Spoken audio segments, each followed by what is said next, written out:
सदाशिवसमारम्भां शङ्कराचार्यमध्यमाम् अस्मदाचार्यपर्यन्तां वन्दे गुरुपरम्परां श्रुतिस्मृतिपुराणानाम् आलयं करुणालयं नमामि भगवत्पादं शङ्करं लोकशङ्करं शङ्करं शङ्कराचार्यं केशवं बादरायणं सूत्रभाष्यकृतौ वन्दे भगवन्तौ पुनः पुनः ईश्वरो गुरुरात्मेति मूर्तिभेदविभागिने व्योमवद्व्याप्तदेहाय दक्षिणामूर्तये नमः। श्री चिद्घनगणेशाय नमो मह्यं सुखनित्यं स्वप्रकाशं व्यापकं नामरूपे अधिष्ठानं बुद्धिबोध्यं बुद्धेर्दृक्यत्वं निर्मलपारं सर्ववेदान्तवेद्यं प्रत्यक्परं महः तदेव अहं नमोऽस्मि निश्चिता मतिः।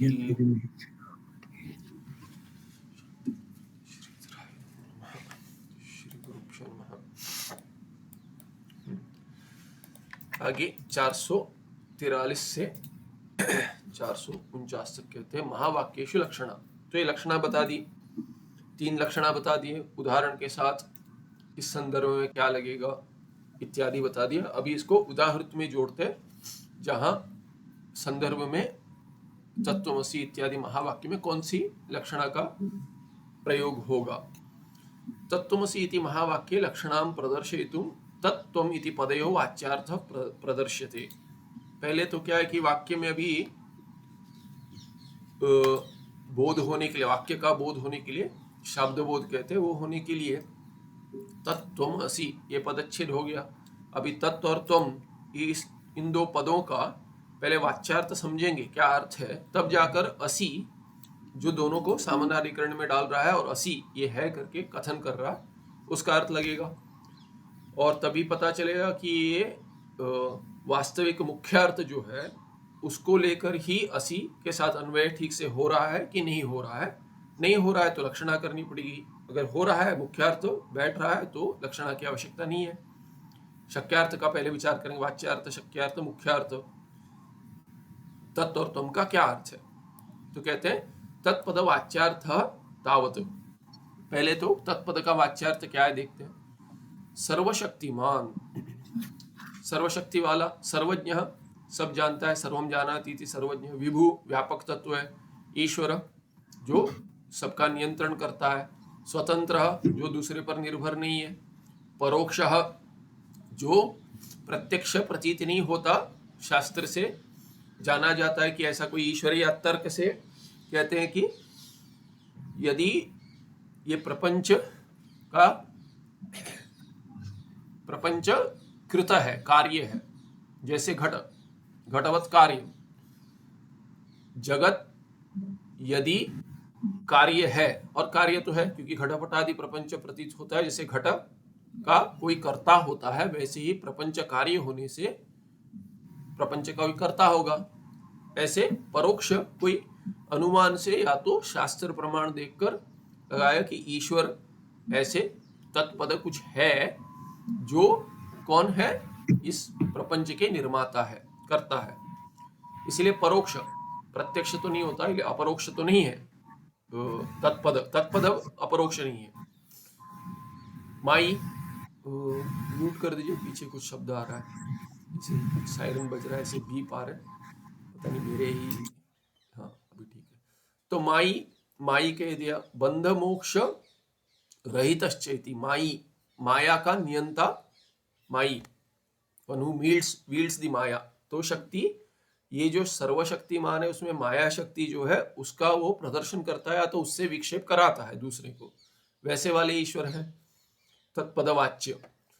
बंध मोक्ष रहितश्च, न बंध है उनको न मोक्ष है, सदा मुक्त है उनको, बंध और मोक्ष कहां से होगा। ऐसे बंध रहित और मोक्ष रहित है, ऐसे सर्वशक्तिमत्वादि धर्म विशिष्टम ईश्वर चैतन्यम तत्पदवाच्यार्थः। तो ये क्या कहते, सर्वशक्ति इत्यादि जो अभी विशेषण बताए वो सब उतने धर्म से विशिष्ट, विशेषण जो है धर्म है, उससे विशिष्ट कौन है, ईश्वर है। और वो ईश्वर का चैतन्य जो है उसकी बात कर रहे हैं, वो तत्पद वाच्यार्थ ईश्वर चैतन्य, माने ईश्वर चैतन्य, किंतु ये धर्म से विशिष्ट चैतन्य है। सर्वशक्त्यादि धर्मों से विशिष्ट जो चैतन्य है वही ईश्वर है, इसलिए ईश्वर चैतन्य कह दिया। पर विशिष्ट है, केवल चैतन्य नहीं, विशिष्ट। केवल चैतन्य होता तो उसको विशेषण नहीं लगता, विशेषण लग गए हैं, धर्म ये सब सर्वशक्तिमत्वादि। ये तत्पद का वाच्यार्थ है। टिप्पणी देखेंगे समाप्त करके। ईश्वरे बंधाभावात् तस्मिन् मोक्षोऽपि नास्ति, क्योंकि बंध नहीं है इसलिए मोक्ष की अपेक्षा नहीं है। मुक्त तो जो बद्ध है वो मुक्त होगा, ईश्वर बद्ध ही नहीं है तो मुक्त क्यों होंगे। बद्ध से मोक्ष युक्ता, जो बद्ध है उसके लिए मोक्ष है। माने किससे मोक्ष, क्यों मोक्ष कहेंगे माने ये इससे छूट गया, किससे छूट गया, ये छूट गया माने किससे छूट गया आकांक्षा होती है, इसीलिए बंध से छूट गया उसी को मोक्ष कहेंगे। पर बंध ही नहीं है तो किससे छूटेगा। तत्पद वाच्यार्थ पर टिप्पण है, क्या कहते हैं टिप्पण में, सर्व सामर्थ्य विशिष्ट सर्व वस्तु विषयक विज्ञानवान व्यापक सर्व प्रेरक कर्मावश, कर्म से अवश, जीव प्रत्यक्षस्य अविषय स्वाधीन माय बंधरहितत्वात् मोक्षरहितोपि एतादृश ईश्वर तत्पद वाच्यार्थ। तो यहाँ पे इन्होंने इसका अर्थ लगाया जो जो ऊपर दिए थे वैसे। सर्व सामर्थ्य विशिष्ट, सर्वशक्तिमान माने सभी सामर्थ्य है उसमें। सर्व वस्तु विषयक विज्ञानवान, ये सर्वज्ञ हो गया। व्यापक तत्व मैंने बताया उसमें व्यापक तत्व, विभू कह दिया। तो सर्व प्रेरक, तो क्या शब्द था यहाँ पे, सर्व प्रेरक माने ईश्वर करके कहते, प्रेरक या नियंता दोनों कहेंगे। स्वतंत्र का अर्थ लगा इन्होंने कर्म से अवश्य है, कर्म पे निर्भर नहीं है, परतंत्र नहीं है। और परोक्ष माने जीव प्रत्यक्ष का विषय नहीं है। स्वाधीन माया, माई कह दिया माने माई है, माया से अस्ति माने माया उसके अधीन है, उनके अधीन है। और बंध और मोक्ष रहित करके अर्थ क्या लगा दिया, बंध रहित है इसीलिए मोक्ष रहित है, ऐसा वाला ईश्वर जो है तत्पद का वाच्यार्थ हो गया। आगे 444 में कहते हैं त्वम पद वाच्यार्थ निरूपण। त्वम पद क्या है अभी कहते हैं, उसका वाच्यार्थ क्या, मुख्यार्थ या वाच्यार्थ शक्यार्थ क्या है। ईश्वर धर्म विपरीत धर्मा यत्र वर्तन्ते, जहां ईश्वर धर्म से विपरीत धर्म, विरुद्ध धर्म जहां है, तादृश जीव चेतन, वैसा वाला जीव चेतन जो है, ईश्वर चैतन्य की जगह जीव चैतन्य, जीव चेतन कहते। त्वम पद का वाच्यार्थ है। त्वम पद वाच्यार्थ अयम अभिप्राय, अर्थ क्या हो गया, अभी जहां जहां आपने विशेषण लिए ईश्वर के लिए, सर्वशक्तिमान उसका विपरीत ले लो, अल्पशक्तिमान, सर्वज्ञ अल्पज्ञ, विभू की जगह जहां सीमित हो, परिच्छिन्न इत्यादि, ऐसे विपरीत धर्म लीजिए। तो कहते देखिए अयम अभिप्राय, जीव अल्पशक्तिमान, सर्वशक्तिमान नहीं है, अल्पशक्तिमान है, अल्पज्ञ है, सर्वज्ञ नहीं है, परिच्छिन्न है, व्यापक नहीं है, अनीशा ईश्वर नहीं है किंतु ये अनीश है, इसमें ईश्वरत्व थोड़ा भी नहीं है, माने इसके बच्चे ही इसका नहीं सुनते, बाकी तो दूर की बात है, आजकल तो बच्चे कहाँ सुनते माँ बाप का। तो अनीशा है ये।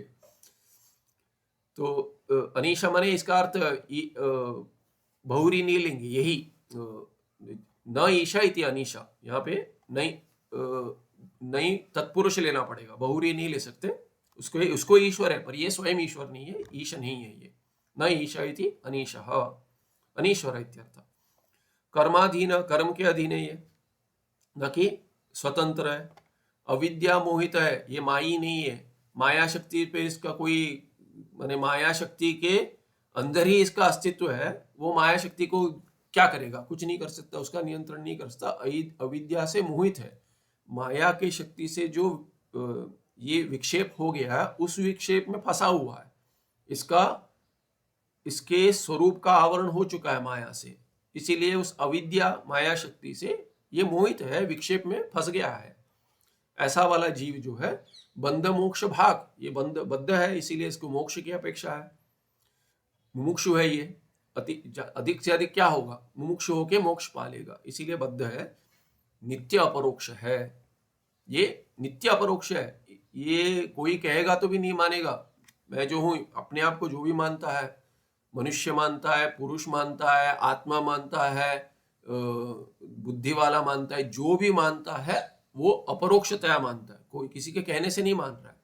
हाँ, किसी के कहने से कुछ और, मैंने कहते कि बुद्धि में कुछ हो जाता है, जैसे कहते साइकोलॉजिकल प्रॉब्लम, तू बुद्धू है कहेंगे तो अरे बुद्धू कह दिया, तो ये सब होता है। पर अपने आप को जो मानता है वो सब क्या अपरोक्षतया मानता है। बाकी कोई कह देगा तो भी क्या है कि उसे लगता है अभी अपने में, अपने को देखकर ही अपरोक्ष है, प्रत्यक्ष हो रहा है उसको, वैसे ही मानता है अपने, इसलिए नित्य अपरोक्ष है, परोक्ष नहीं है। त्वम पद कभी भी परोक्ष हो ही नहीं सकता, आत्मा कभी भी परोक्ष नहीं है। वास्तविक आत्मा का अर्थ है यहाँ पे अपने आप को जो मानता है वो दूसरे के कहने से नहीं मान रहा है, उसको लगता है इसलिए मानता है, ये उसको प्रत्यक्ष है, इसीलिए नित्य अपरोक्ष कह दिया। वास्तविक आत्मा की बात कर रहे हैं। वो जीव जो है वो अपने आप को संसारी समझ रहा है। संसारी क्यों समझ रहा है? उसको दुख का अनुभव है, इसीलिए उसके अनुभूति और अनुभव के चलते वो अपने आप को संसारी मानता है, दुखी सुखी इत्यादि उसके अनुभव के चलते। इसीलिए क्या है कि दूसरे के कहने से नहीं कह रहा है। कोई नहीं कह सकता कि तुम सुखी हो जब वो दुखी है।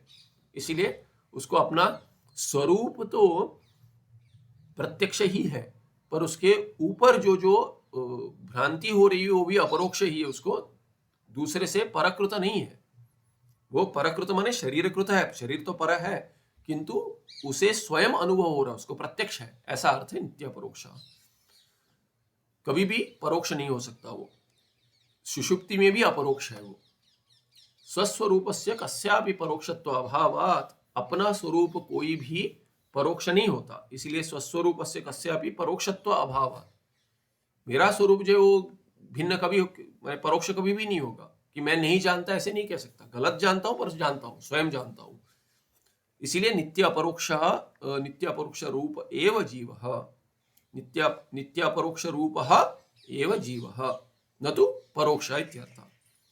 ईश्वर स्वरूपम तो यद्यपि ईश्वरस्य प्रत्यक्षम तथापि जीवानां न प्रत्यक्षम। ये जीव के दृष्टि से ईश्वर को मोक्ष नहीं चाहिए, जिसको मोक्ष चाहिए उसके दृष्टि से कथन करते हैं।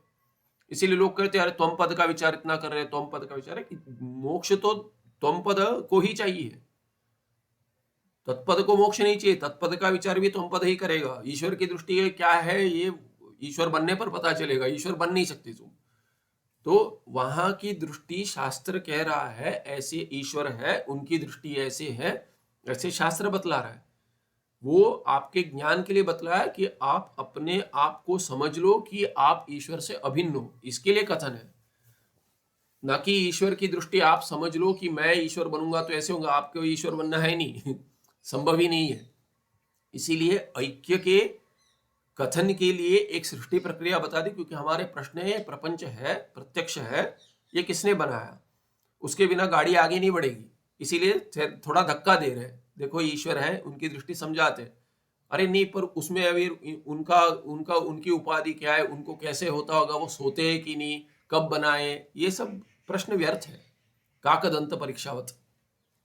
तो ये काकदंत परीक्षा लेकर करेंगे क्या कि कौवे के इसमें कितने ही है तो दांत कितने हैं, कि है कि नहीं, कितने हैं हो तो, इत्यादि परीक्षा लेकर क्या करोगे तुम।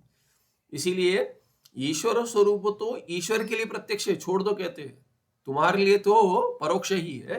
ईश्वर स्वरूपम तो यद्यपि ईश्वरस्य प्रत्यक्षम, उनके लिए अपरोक्ष है, प्रत्यक्ष है, तथापि जीवानाम, उनकी दृष्टि से है ना, जीव के दृष्टि से प्रत्यक्ष तो नहीं है, इसीलिए परोक्ष कह दिया था। अतएव ईश्वर परोक्ष इत्युच्यते। जीव स्वरूपम तो जीवस्य ईश्वरस्य च इति उभयो प्रत्यक्षम। पर जीव स्वरूप क्या है, ये जीव को भी प्रत्यक्ष है और ईश्वर को भी प्रत्यक्ष है। क्यों? क्योंकि वो सर्वदि साक्षीभूत है।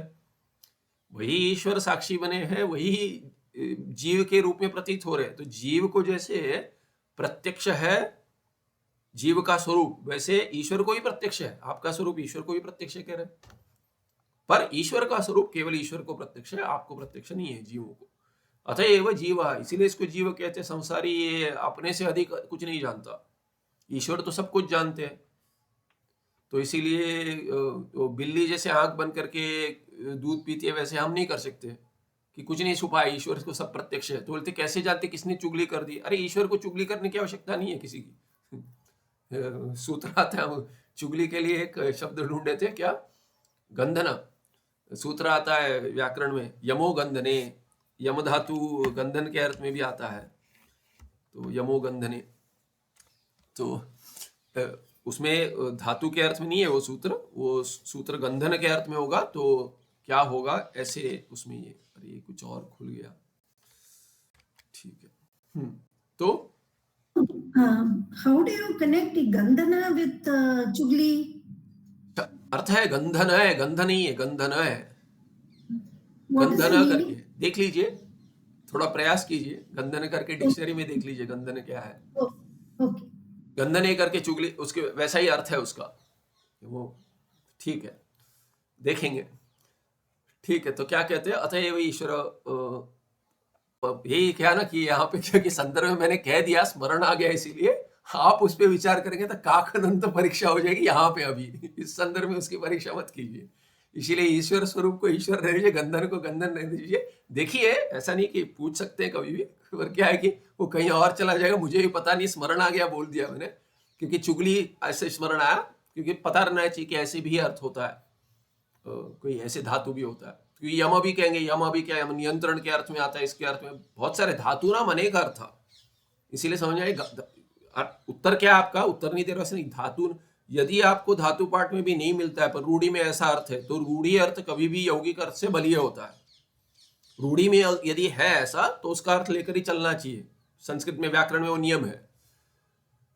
और ऊपर से क्या है कि फिर नहीं, पर यौगिक धातु पाठ से घटाइए, तो कहेंगे हाँ, धातु पाठ में सभी अर्थ नहीं दिए उन्होंने, थोड़े अर्थ दिए। इसीलिए कहेंगे क्या, वैयाकरण के लिए सहज है, कुछ भी आया कहेंगे धातु नाम अनेक अर्थ। नहीं हुआ तो ऐसे और कैसे रूप कहेंगे, अरे है साधु, साधु प्रयोग है, किन्होंने किया है, आप नहीं कर सकते, पर ऐसा प्रयोग है तो साधु प्रयोग है। अभी हर कुछ व्याकरण में नहीं घटेगा, तो और फिर अधिक कुछ कह देंगे एक ही व्याकरण नहीं है, पहले 9 व्याकरण थे, 9 व्याकरण थे, कह सकते। पर मैं बता रहा हूं कि धातु नाम अनेक अर्थ, ठीक है, सभी अर्थ का नहीं कर सकते धातु पाठ में, पर प्रयोग में है तो अर्थ है ऐसा। ठीक है, तो जीव स्वरूपम तो जीवस्य ईश्वरस्य च इति उभयो प्रत्यक्षम अतएव जीव, स्वयं पता चल जाता है उनको। तो हम देख रहे थे, चुगली करने की आवश्यकता नहीं है, किसी ने नहीं की, उनको स्वयं प्रत्यक्ष हो गया, क्योंकि सर्वधि साक्षीभूत है, सभी में साक्षीभूत ईश्वर है। प्रत्यक्ष इत्युच्यते अतएव जीव, अभी प्रत्यक्ष इत्युच्यते जीव, हाँ ठीक है, प्रत्यक्ष दे दिया कि प्रत्यक्ष कह दिया, कि यहाँ पे टिप्पणी 1 देखेंगे समाप्त कर अंक। पूर्वोक्त अल्प शक्ति मत्वादि धर्म विशिष्ट जीव चेतना त्वंपद वाच्य, तो त्वंपद वाच्य, तो प्रत्यक्ष माने क्या, यहाँ पे कहते हैं जीव स्वस्य निजम स्वरूपम अहम पद लक्ष्यार्थम कूटस्थम यद्यपि न जानाति, तथापि अपना निज स्वरूप जो है ना, अहम पद का जो लक्ष्यार्थ है क्या है, अहम पद माने यहाँ अहम ब्रह्मास्मि अहम पद, या त्वम पद तत्त्वमसि में त्वम पद, तो इसका लक्ष्यार्थ क्या है, कूटस्थ चैतन्य है, बिना उपाधि का, बिना नहीं, उपाधि ले सकते, पर साक्षी जो है, साक्षी चैतन्य, वो यद्यपि नहीं जानता है, तथापि फिर भी क्या है, अहम पदवाच्यार्थ भूतम अंतःकरण विशिष्ट चैतन्यम, इसको जानता है। ये तो बने सभी जीव, कोई मुक्त जीव है यदि, तो वो तो ये जानेंगे। कट रहा है क्या ये शब्द और वीडियो कट रहा लगता है, ठीक है क्या, क्योंकि मैंने ये मोबाइल पीछे रखा था, तो ये रेंज उतना नहीं है वहां पे।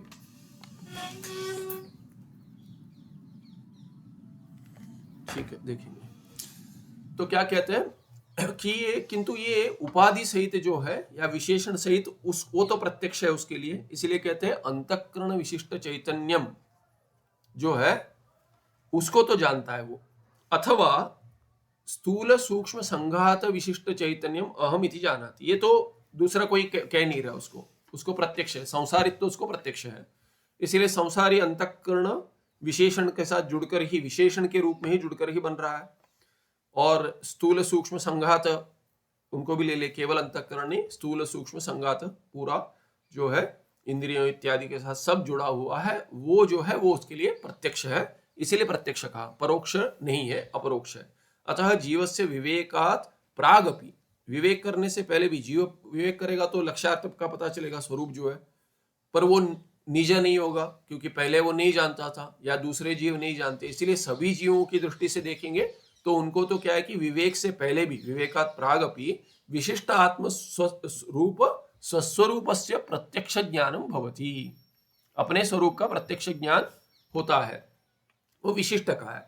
विशिष्ट फिर हटा देंगे भाग त्याग लक्षण से, तो फिर उसके बाद जो अपना स्वरूप है वास्तविक क्या है कि वो नहीं जानता, फिर भी सुषुप्ति में उसको अनुभव है, उसका उसी का अनुभव है, स्वरूप का अनुभव है, अंतःकरण के साथ जुड़ा हुआ जागृत स्वप्न में, और सुषुप्ति में क्या, अविद्या के साथ, कारण शरीर के साथ जो है उसका अनुभव तो है उसको।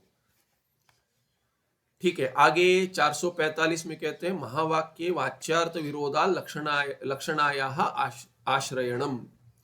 तो कहते हैं जब भी मुख्यार्थ से शाब्द बोध हो जाए तभी आपको लक्षणा नहीं करनी चाहिए। मुख्यार्थ का बोध तो नहीं होगा अभी, कैसे होगा? तत्वम का तो अर्थ पता चल गया, तत्व माने ईश्वर, सभी विशेषण जो बताए उससे विरुद्ध विपरीत विशेषण वाला त्वम पद का वाच्यार्थ है जीव।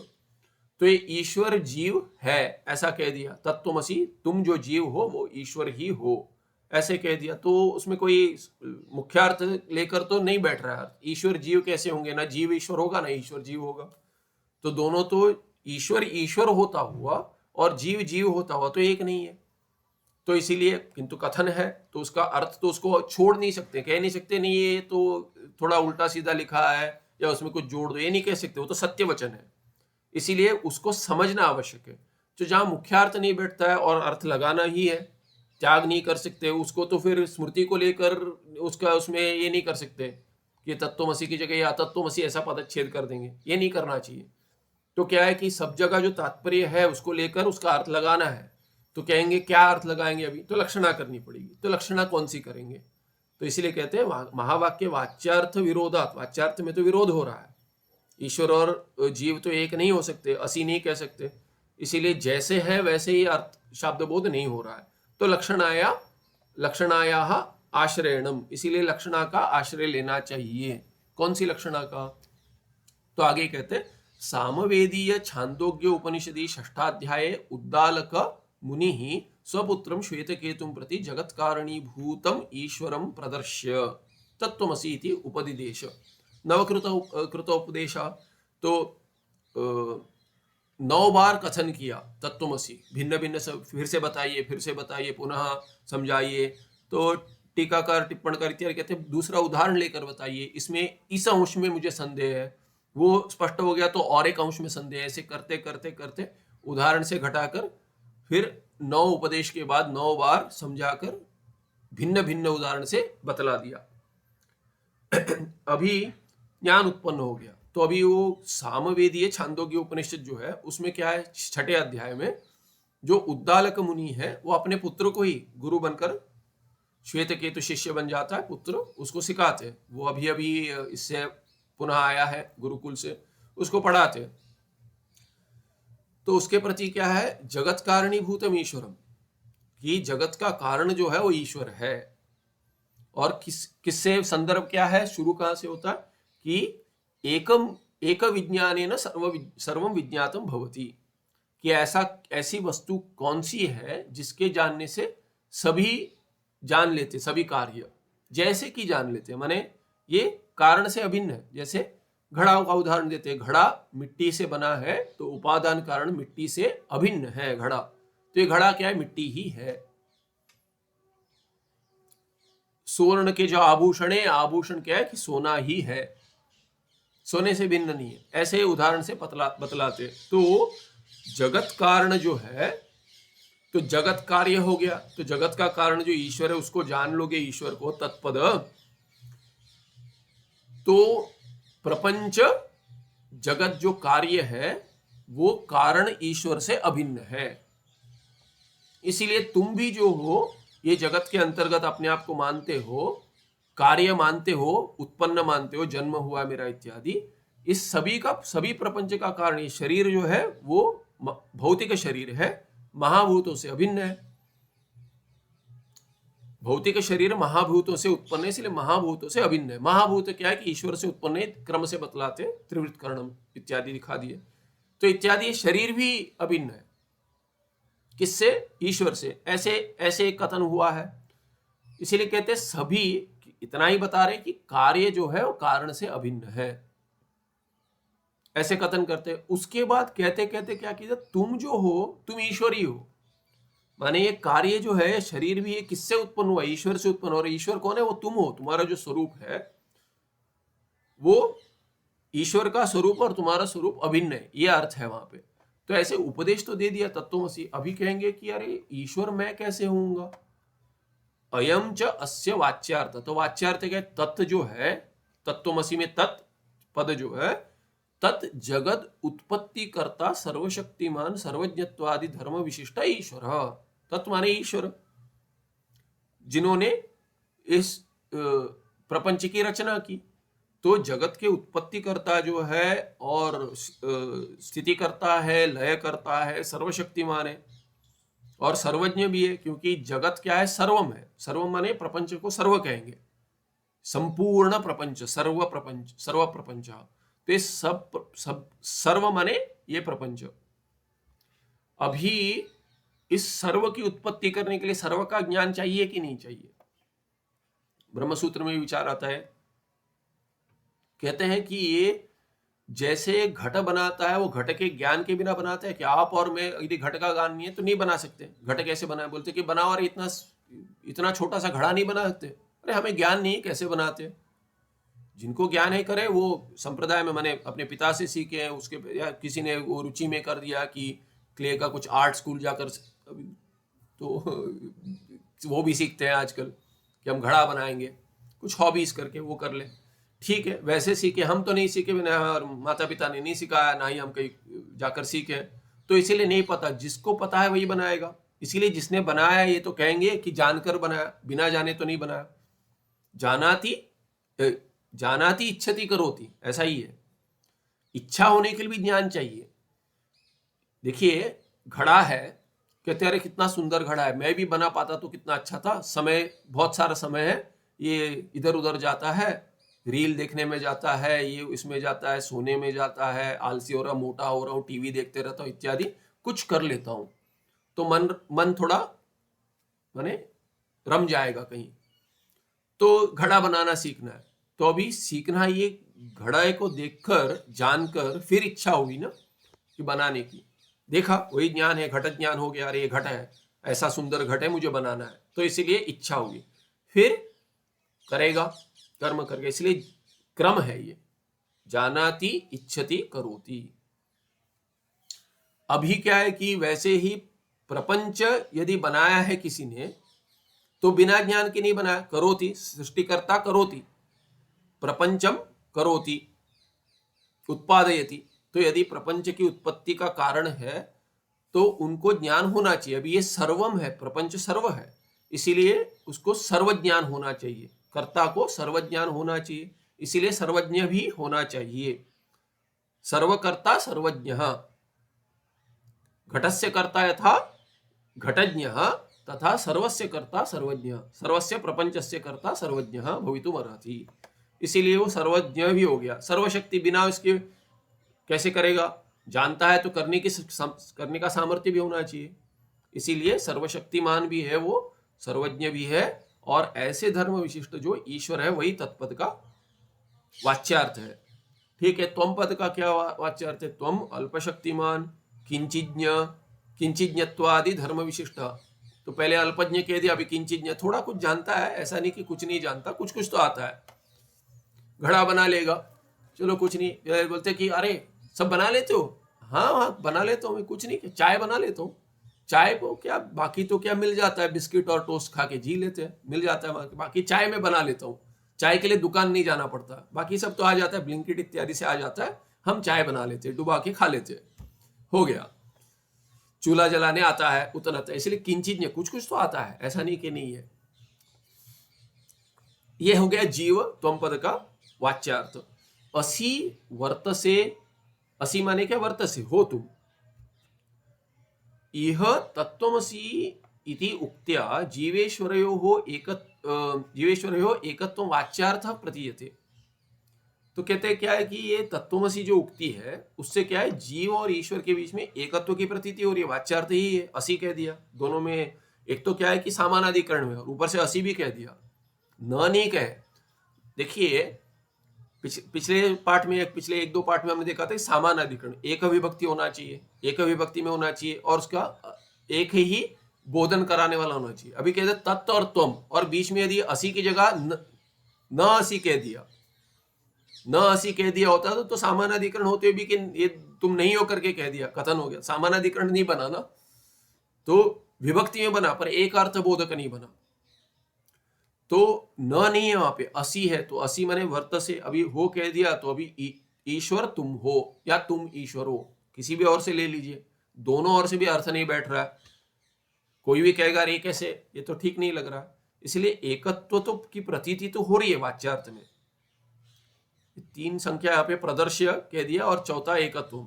तो क्या कहते हैं प्रदर्श्य में, ऐसा प्रदर्शन करके। तो 3 नंबर देखते क्या है, उद्दालकः स्वपुत्राय श्वेतकेतवे तत्त्वमसीति महावाक्यम नवकृत्वः उपदिदेश। नवकृत्व, ये नवकृत्व एक कृत्व प्रत्यय लगता है उसमें 9 बार करके अर्थ में। तो 9 बार उपदेश दिया अपने पुत्र को उद्दालक ने श्वेतकेतु को। तत्त्वमसी ऐसे महावाक्य है ये, क्योंकि ऐक्य बोधक है जीव और ईश्वर में। और चौथे एकत्व कह दिए यहाँ पे, एकत्व में तत्त्वमसी इत्युक्त्या इह जीवेश्वरयो एकत्व वाच्यार्थ प्रतीयते, प्रतीति होती है एकार तत्व की। तो एकार तत्व क्या है, 4 में कहते टिप्पण में, तत्त्वमसी इत्यत्र तत्त्वम पदयो सामानाधिकरणे संबंध बलात्, क्योंकि संबंध क्या सामानाधिकरण दोनों में, तत्व और त्वम एक विभक्ति है और एक अधिकरण का बोधन कराने वाले हैं। तत्त्वम पद वाच्य हो एकत्वम विवृतम भवति, इसीलिए दोनों में एकत्व की ही प्रतीति हो रही है, ऐसे विवरण किया ऐसे लग रहा है उसमें। अभी ऐसे प्रतीति जब भी हो रही है, अभी आपको सोचना चाहिए, केवल कहने से तो नहीं हो जाएगा। कोई कह देगा कि अरे आप भगवान हो, हमारे लिए तो आप भगवान हो, वैसा कथन है क्या, ये गौण प्रयोग है क्या, कह देते वास्तविक भगवान नहीं है। कोई कह देते अरे आप हमारे लिए तो भगवान जैसे आगे कि बचा लिया आपने, ये कर लिया, इतनी ये था पीड़ा थी आपने ये कर दिया। डॉक्टर को कह देंगे ये डॉक्टर साहब ने सुना होगा कभी कि अरे आपने तो बचा लिया, ये हो गया था तो आप समय पर मिल गए इत्यादि। तो ऐसे कथन होता है। कोई पैसे की मदद करे, बोलता है अरे कुछ नहीं थे, ये हो जाता, आपने तो समय पर बचा लिया इत्यादि। तो ऐसे गौण प्रयोग मान सकते हैं, ऐसा है क्या।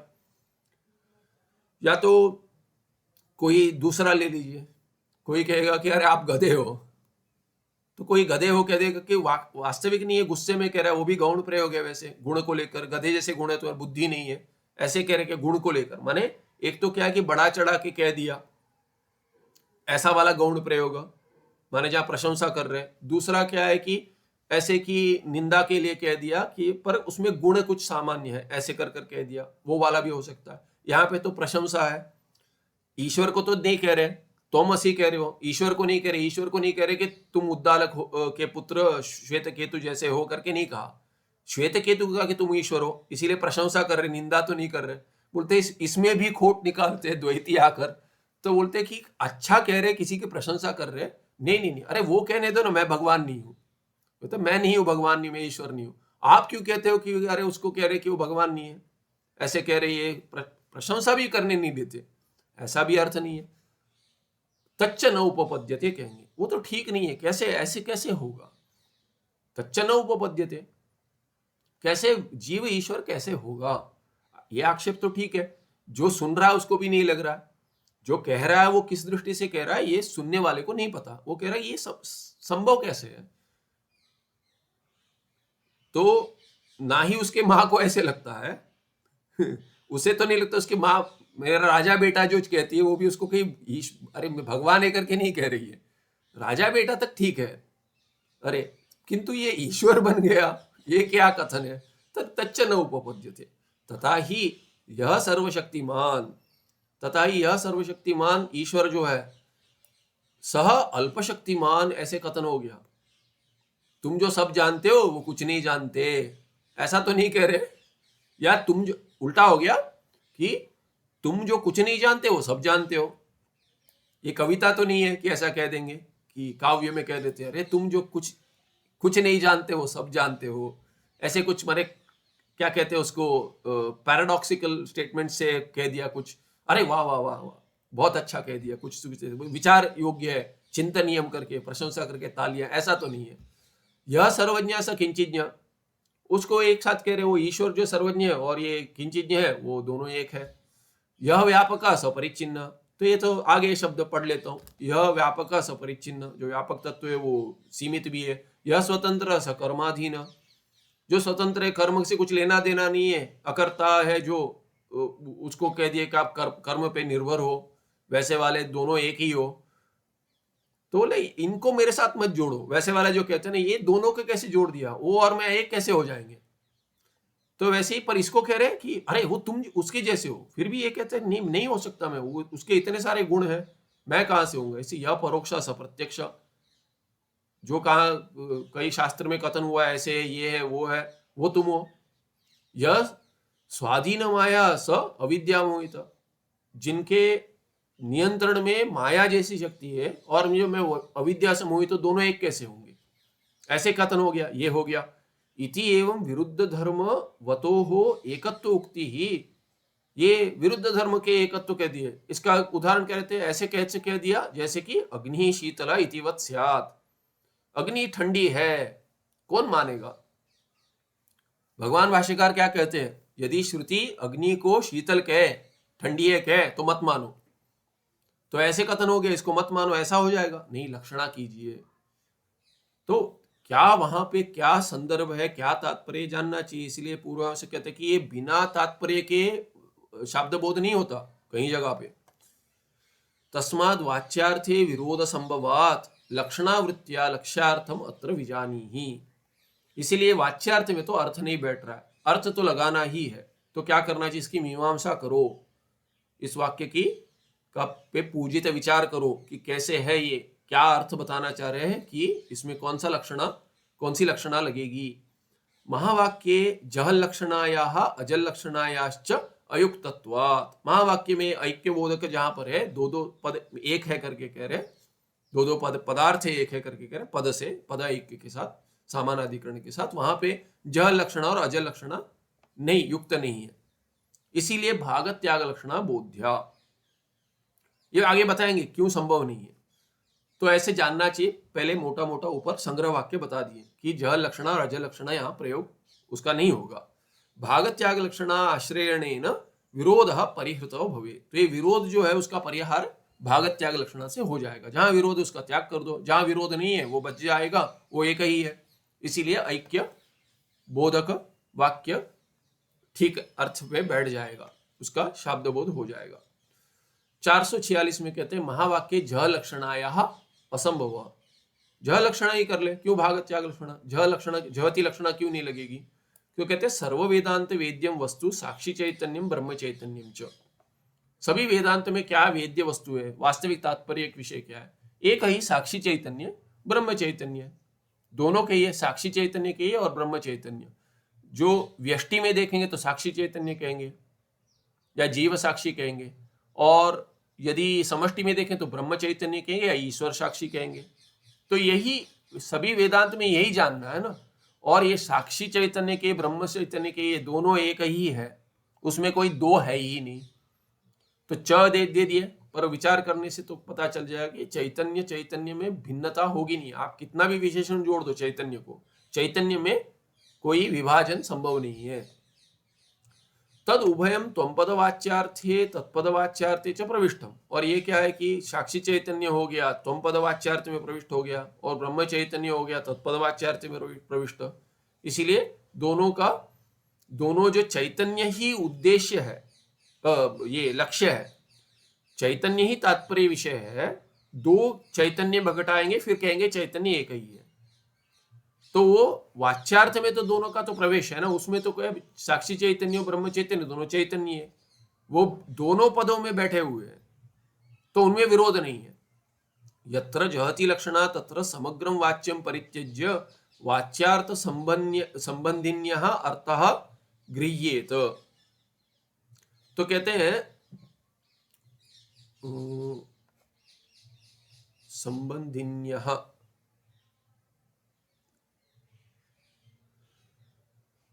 समग्र परित्यज्य वाच्यार्थ संबंधिन्यः करके कह दिया, संबंधिनी होना चाहिए लग रहा है, ये बहुवचन क्यों किया पता नहीं, संबंधिन्यः संबंधिनी अर्थ करके होना चाहिए, संबंधिन्यः कर दिया, ठीक है। ये एक वचन होना चाहिए लग रहा है, अर्थ करके कहते गृह्य, तो बहुवचन कर दिया, एक वचन होना चाहिए। ये जहती लक्षणा में क्या करते, पूरा वाच्य का परित्याग करते, वाच्यार्थ का, और वाच्यार्थ से जो संबंध है उसी को लक्षणा कहेंगे, उससे जो अर्थ प्रतीत होता है लक्षणा से उसका ग्रहण करते। तो आपको वाच्यार्थ का देखिए, संबंधी वाच्यार्थ संबंधी अर्थ तो सभी लक्षणा में ग्रहण करते हैं। यहाँ पे क्या तात्पर्य है कि समग्रम वाच्यम परित्यज्य, आपको संपूर्ण वाच्यार्थ का त्याग करना पड़ेगा। तो कहते हैं अभी महावाक्य में तो यदि महावाक्य का संपूर्ण अर्थ त्याग करेंगे पदों का, तस्मात् महावाक्ये जह लक्षणा अस्वीकारे, नहीं क्षमा कीजिए, जह लक्षणा स्वीकारे, यदि जह लक्षणा मानेंगे तो क्या हो जाएगा, महावाक्य में यदि जह लक्षणा मानेंगे, वाच्यार्थ द्वय अंतर्गतम चैतन्यम विहाय तद बहिर्भूतम अन्यदेव नवम वस्तु किंचित विज्ञेयम भवेत, तो वाच्यार्थ का संपूर्ण त्याग करना पड़ेगा। अभी देखिए साक्षी चैतन्य और ब्रह्म चैतन्य, त्वम पद में साक्षी चैतन्य बैठा है, तो यदि संपूर्ण त्याग करें तो साक्षी चैतन्य को भी छोड़ना पड़ेगा, और तत्पद में ब्रह्म चैतन्य बैठा हुआ है, उस ब्रह्म चैतन्य को भी त्याग करना पड़ेगा। संपूर्ण त्याग करेंगे तो बचेगा क्या, चैतन्य को हटा देंगे दोनों ओर से तो जड़ बचेगा, अनात्मा बचेगा। चैतन्य को छोड़ देंगे तो अचेतन, क्या अचेतन वस्तु में घटेगा। अचेतन वस्तु की बात ही नहीं कर रहे हम, शरीर हमको अचेतन पता है, ये बोधन करा रहे चेतन, क्या चेतन के लिए चेतन का बोधन है। इसीलिए क्या है कि ये कोई वस्तु, नया वस्तु, नई वस्तु कौन सी है, कहते बहिर्भूतम, चैतन्य को छोड़कर चैतन्य के बाहर कोई क्या होगी, जड़ ही होगी, नई वस्तु की कल्पना करनी पड़ी। किंचित विज्ञेयम भवेत, यही जानो करके ऐसा अर्थ लग जाएगा चैतन्याद। और देखिए कहेंगे, ऐसा कहेंगे जड़ भी, कि तुम जो जड़ हो वो ऐसा जानो करके हो जाएगा, क्योंकि तुम जानो, तुम चेतन हो, वास्तविक तुम चेतन हो, क्योंकि ज्ञान तो चेतन में उत्पन्न होगा, और असी करके कथन हुआ है, इसलिए सीधे कथन हुआ है, मध्यम पुरुष का प्रयोग हुआ है संबोधन के साथ, हे श्वेतकेतो, तुम जो ज्ञान, जिसमें ज्ञान उद्भव हो सकता है, भिन्न भिन्न ज्ञान उत्पन्न होता है या क्षमता रखते हो ज्ञान उत्पन्न, वो चेतन वस्तु हो, वो तुम क्या है कि जड़ हो, ऐसा तो कोई अर्थ नहीं बनेगा, क्योंकि आपको चैतन्य का त्याग कर कर ग्रहण करना है तो जड़ ही होगा, उसमें कोई अर्थ नहीं बैठेगा। चैतन्याद अन्यतु असत जड़म दुख रूपम च, तो सच्चित आनंद से, चैतन्य से तीनों का ग्रहण करेंगे। चैतन्य माने क्या, सच्चिद आनंद, उससे अन्य वस्तु क्या होगी, असत होगी, अचेतन होगी, अचित होगी माने जड़ होगी, और आनंद से भिन्न आनंद नहीं होगी, इसीलिए दुख रूप होगी, ऐसा कहेंगे।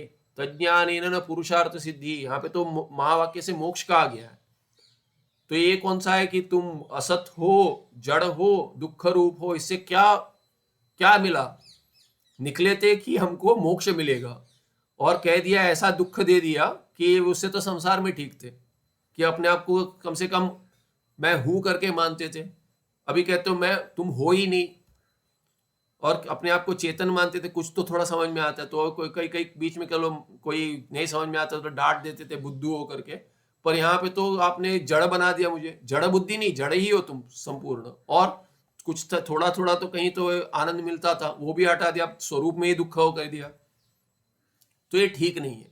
तज्ञान न पुरुषार्थ सिद्धि, पुरुषार्थ सिद्धि कहाँ से होगी, कहीं भी धर्मार्थ का मोक्ष में कहीं भी नहीं आता है। कौन सा पांचवा पुरुषार्थ है जो किसी को नहीं चाहिए, पुरुष ही अर्च्यते इति पुरुषार्थ, ये पुरुषार्थ ही नहीं, कोई न असत ढूंढ रहा है, न जड़ ढूंढ रहा है, न दुख ढूंढ रहा है, और आपने कह दिया वहां पे भेज दिया पुरुषार्थ ही नहीं है जहां पे। तस्मान महावाक्य जह लक्षणा है संभव, तो असंभव हो गया, जह लक्षणा का तो प्रयोग नहीं होगा, संपूर्ण पद के वाच्यों का त्याग नहीं कर सकते। ठीक है, तो कहते हैं कि ठीक है उसका त्याग मत करो, उसके साथ कुछ जोड़ दो।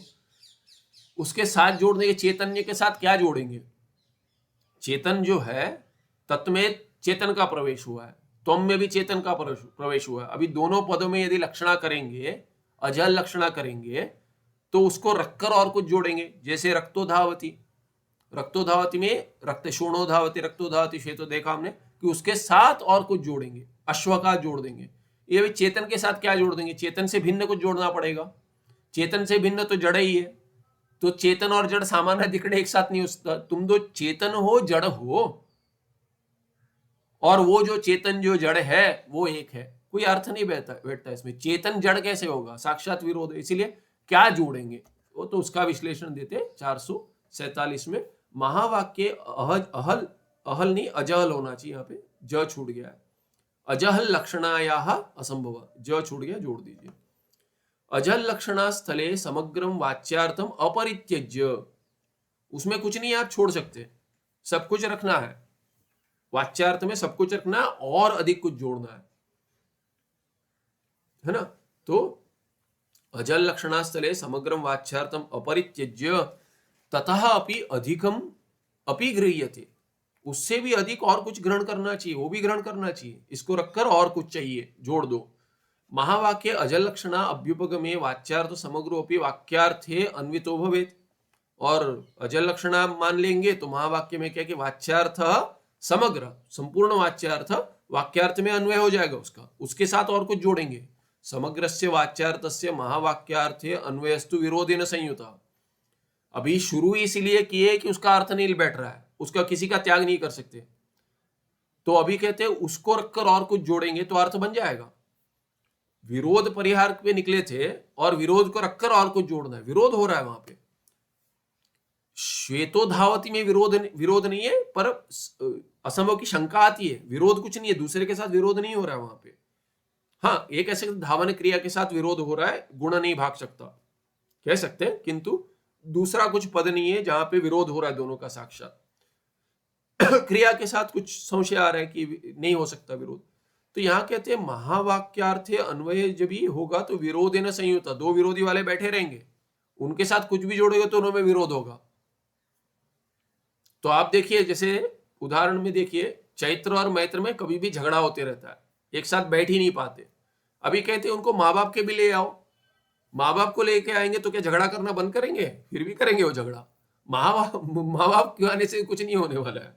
तो इसमें अभी और कुछ जोड़ देंगे तो भी इनमें तो विरोध तो रहेगा ही। अभी कहते हैं ठीक है, चलिए विरोध परिहार है, लक्षणा आश्रितव्या मान लेते, कुछ लक्षणा करनी पड़ेगी। इधर क्या होगा, अजल लक्षणाश्रयणे महावाक्य विरोध न परिहृतो भवेत, न परिहृतो भवति भवेत, कि लाएंगे कुछ और जोड़ेंगे तो विरोध नहीं होगा, और विरोध होगा, विरोध बंद नहीं होगा। क्योंकि अभी तो देखिए केवल तत्पद और त्वम पद में विशेषण विरोध से हो रहा था, अभी यदि आप लाएंगे चेतन, दोनों में चेतन बैठा हुआ है, उससे भिन्न कुछ जोड़ेंगे तो जड़ जोड़ेंगे तो उसमें तत्पद के चेतन और कुछ जड़, उनमें विरोध होगा। पहले तो विरोध है, उसके साथ और कुछ विरोध होगा, और त्वम पद में जो चेतन बैठा उसमें साथ, उसके साथ और कुछ जोड़ देंगे अजल लक्षणा से, तो वो जड़ होगा, चेतन से भिन्न लाना पड़ेगा, तो इसलिए वो जड़ होगा, उनमें भी चेतन और जड़ में विरोध है। तो तत्पद में और त्वम पद में विरोध था, अभी तत्पद और तत्पद के लक्षणा से लाया हुए, अजल लक्षणा से लाया हुए पद में, उसमें भी विरोध है, और त्वम पद में भी विरोध है तत्पद के साथ, और त्वम पद के साथ लाया हुआ जो जड़ है, जड़ पदार्थ है कोई दूसरा, वो पद लेके आएंगे जो जड़ पदार्थ का बोधन करेगा, उसमें भी विरोध है। तो और दो विरोध बढ़ गए आपके, तो इसीलिए विरोध का परिहार नहीं हो गया, विरोध और बढ़ गया। जैसे गठबंधन कर लिया, सभी जो विरोधी पार्टियां एक साथ आ जाती है, उनमें क्या होगा, विरोध दोनों में तो अभी तो पहले आपका पक्ष के साथ, किसी पक्ष के साथ विरोध था, और बाकी आपने पक्ष को जिनमें विरोध था उनको जोड़ दिया, उनके साथ तो विरोध सभी का है, उसके साथ और आपका भी विरोध है अंदर, तो विरोध और बढ़ गया, गठबंधन कर दिया विरोधी के साथ, नहीं होगा, ये विरोध का परिहार नहीं हो, उल्टा विरोध बढ़ गया। तस्मात् महावाक्ये अजल लक्षणा क्रमः त्याज्यो भवति, इसीलिए ये तो ये क्रम नहीं होगा। ठीक है, तो बचा अभी एक, तो कहेंगे कि अभी एक बचा, वो लिख लेते हैं, उसका अर्थ लगता है क्या, महावाक्य भागत त्याग लक्षणा अंगीकार क्रमः, तो अभी महावाक्य में क्या है कि भागत त्याग लक्षणा ही माननी पड़ेगी। उसका क्या क्रम है, कहते तत्पदवाच्य ईश्वर त्वम पदवाच्य जीव, ये हमने देखा है पहले। एतयोः परस्पर विरोधांशम विहाय, जहां विरोध है उसका त्याग कर दो, सर्वज्ञत्व अल्पज्ञत्व का विरोध है, त्याग कर दो, छोड़ दो, उसकी चर्चा नहीं करेंगे। जैसे अभी इसीलिए क्या कि गठबंधन बनाएंगे तो ऐसा बनाओ कि जहां विरोध है उसकी चर्चा ही नहीं करेंगे।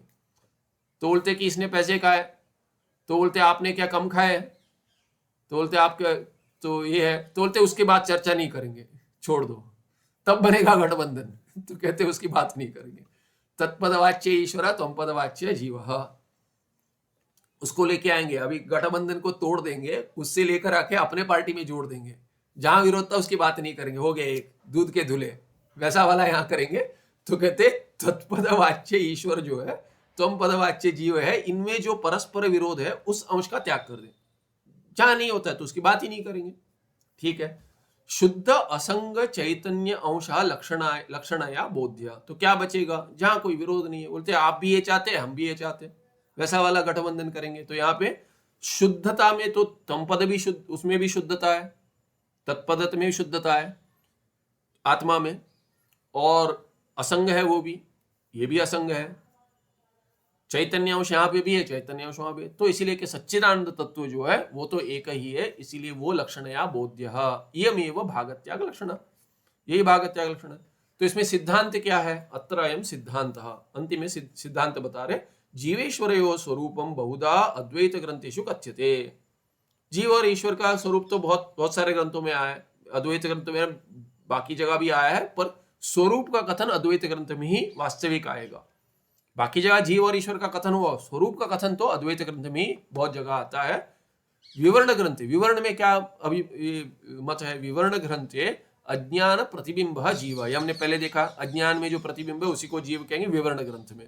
तद बिंब ईश्वर इत्युच्यते, और बिंब किसका प्रतिबिंब हो रहा है? ईश्वर का ही प्रतिबिंब मानते, शुद्ध ब्रह्म का नहीं, निर्गुण ब्रह्म का नहीं। हम मानते हैं कि ईश्वर जो है वो ही बिंब है और उसका प्रतिबिंब जो है वो जीव है। कहां पे? अविद्या में। वही अभी जाकर अंतःकरण में भी, कार्य में भी आ जाएगा और स्थूल शरीर के साथ भी जुड़ जाएगा। विद्यारण्य स्वामी मते, उनके मत में क्या है कि शुद्ध सत्व गुण प्रधान मायायाम प्रतिफलिता आभास ईश्वर, आभासवाद है, प्रतिबिंबवाद नहीं है। तो विद्यारण्य मुनि क्या कहते हैं कि शुद्ध सत्व गुण जो है वैसी वाली माया, शुद्ध सत्व गुण प्रधान बनेगा, बाकी रहेगा पर शुद्ध सत्व होगा, उसमें बाकी होते ही उसमें मिश्रित नहीं हुआ है, ऐसी वाली जो माया है उस माया में प्रतिफलित, प्रतिफलित माने क्या? प्रतिबिंबित है, प्रतिफलित कहेंगे, प्रतिबिंबित कहेंगे, एक ही अर्थ है, उसको आभास कहेंगे। उस आभास को ईश्वर की संज्ञा दी है। ईश्वर कौन है? शुद्ध सत्व प्रधान जो माया है उसमें जो प्रतिबिंब है उसको ईश्वर कहेंगे। माने ईश्वर और जीव दोनों प्रतिबिंब है। विवरण ग्रंथ में ईश्वर प्रतिबिंब नहीं है, ईश्वर बिंब है। आभासवाद में ईश्वर प्रतिबिंब है। कहां पे? माया में। और मलिन सत्व गुण प्रधान अंतःकरण उपादान भूत अविद्यायाम, तो अंतःकरण उपादान, अंतःकरण का उपादान जो अविद्या है, अविद्या ही है, पर अविद्या क्या है? मलिन सत्व गुण प्रधान है। मलिन उसमें थोड़ा मिश्रित हो गया, रजस और तमस मिश्रित हो गया तो उसको मलिन सत्व कहेंगे। वो जब ये मलिन सत्व गुण प्रधान जो अंतःकरण है उसका उपादान जो अविद्या है, उस अविद्या में उसके उपादान अविद्या में प्रतिबिंबित, प्रतिफलित जो है उस आभास को जीव कहेंगे। तो दोनों में क्या अंतर है? आभासवाद और प्रतिबिंबवाद में, प्रतिबिंबवाद में ईश्वर को बिंब मानते, जीव को प्रतिबिंब मानते, ये मुख्य भेद है। और आभासवाद में क्या है कि ब्रह्म चैतन्य जो है ना वो वास्तविक बिंब है और दोनों प्रतिबिंब है, एक माया में प्रतिबिंब है जिसको ईश्वर कहेंगे और दूसरा अविद्या में प्रतिबिंबित है उसको कहेंगे जीव इति वर्ण्यते। अभी आगे जीव ईश्वर स्वरूप आभास प्रतिबिंब अवच्छेदवादा, ये वाद हम पहले देखे हैं पर फिर देखेंगे अगले पाठ में। सुखम नित्यम सप्रकाशम व्यापकं नाम रूपे अधिष्ठानं बुद्ध्य बोध्यं बुद्धेर्दृक्यत्तु निर्मल पारम सर्ववेदांत वेद्यं प्रत्यक परमः तदेव नमत्तो नीति में निश्चितामति। नमस्ते, धन्यवाद। देखना है तो ये देख सकते हैं।